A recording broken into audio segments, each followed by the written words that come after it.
ಅಯೋಧ್ಯೆಯಲ್ಲಿ ರಾಮಲಲ್ಲನ ಪ್ರತಿಷ್ಠಾಪನೆಗೆ ಇಡೀ ದೇಶವೇ ಎದುರು ನೋಡ್ತಾ ಇದೆ. ಇಂಥ ಸಂದರ್ಭದಲ್ಲಿ ರಾಮನಿಗೆ ಸಂಬಂಧಪಟ್ಟ ಸಂಗತಿಗಳು, ಕಥೆಗಳು ಎಲ್ಲ ಕೂಡ ಈಗ ಹೆಚ್ಚು ಜನರನ್ನ ಗಮನ ಸೆಳೀತಾ ಇದೆ. ವಿಶೇಷ ಅಂದ್ರೆ ಹಾಸನದ ಸಾಲ್ಗಾಮೆ ಹೋಬಳಿಯಲ್ಲಿ ಹಳ್ಳದ ರಾಮೇಶ್ವರ ಎಂಬಕ್ಕಂತ ಲಿಂಗ ಸಾಕಷ್ಟು ಹೆಸರುವಾಸಿಯಾಗಿರುವಂಥದ್ದು.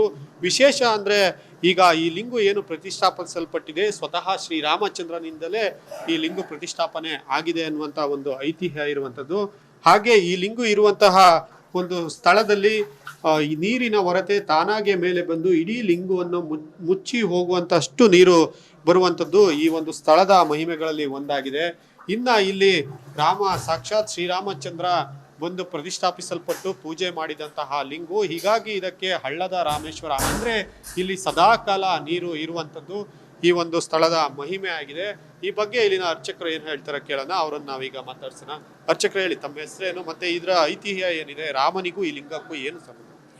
ವೇದಮೂರ್ತಿ ಮರಳುಸಿದ್ದಯ್ಯನವರು ಪುರೋಹಿತರು.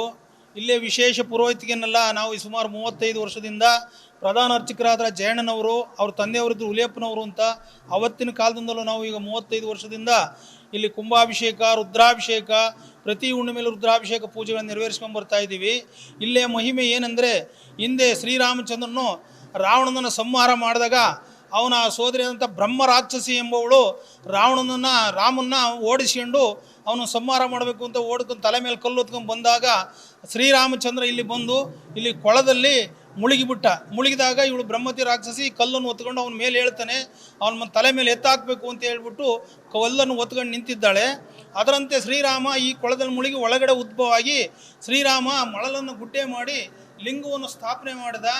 ಆಂಜನೇಯನು ಹಿಂದುಗಡೆಯಿಂದ ಕಾಶಿಲಿಂಗವನ್ನು ಸ್ಥಾಪನೆ ಮಾಡಬೇಕು ಅಂತ ತರೋಷ್ಟರಲ್ಲಿ ಲಿಂಗ ಉದ್ಭವ ಆಯಿತು. ಆ ಲಿಂಗಕ್ಕೆ ಅಭಿಷೇಕ, ಪೂಜೆ, ಪುನಸ್ಕಾರಗಳನ್ನು ಮಾಡಿ ನಂತರ ಈಚೆಗೆ ಬಂದಾಗ ಆಂಜನೇಯ ಕಾಶಿಯಿಂದ ಲಿಂಗವನ್ನು ತಂದನ್ನ ಇಲ್ಲೇ ಆ ಒಂದು ಎಡಭಾಗದಲ್ಲಿ ಸ್ಥಾಪನೆ ಮಾಡಿ ನಂತರ ಇಲ್ಲಿಂದ ಮುಂದೆ ಅವನು ಪ್ರಯಾಣ ರಾಮನಾಥಪುರಕ್ಕೆ ಹೋಗಿ ಅಲ್ಲಿ ಪೂಜೆ ಕೈಂಕರ್ಯಗಳನ್ನು ನಡೆಸಿದ್ದಾನೆ ಎಂಬ ಒಂದು ಮಹಿಮೆ ಈ ಕ್ಷೇತ್ರದಲ್ಲಿ ಅಂದಿನಿಂದಲೂ ತೇತ್ರಾಯುಗದಿಂದಲೂ ನಡೆದು ಬಂದಿರೋ ಅಂಥ ಒಂದು ಶ್ರೀರಾಮಚಂದ್ರನ ಚರಿತ್ರೆ ಆಗಿದೆ.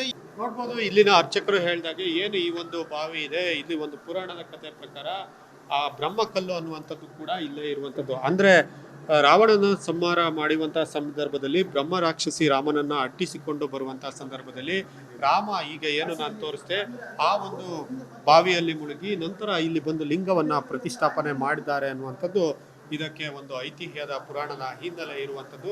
ಹೀಗಾಗಿ ಇದನ್ನು ರಾಮಲಿಂಗೇಶ್ವರ ಅಂತ ಕರೀಲಿಕ್ಕೆ ಒಂದು ಕಾರಣ ಇದೆ.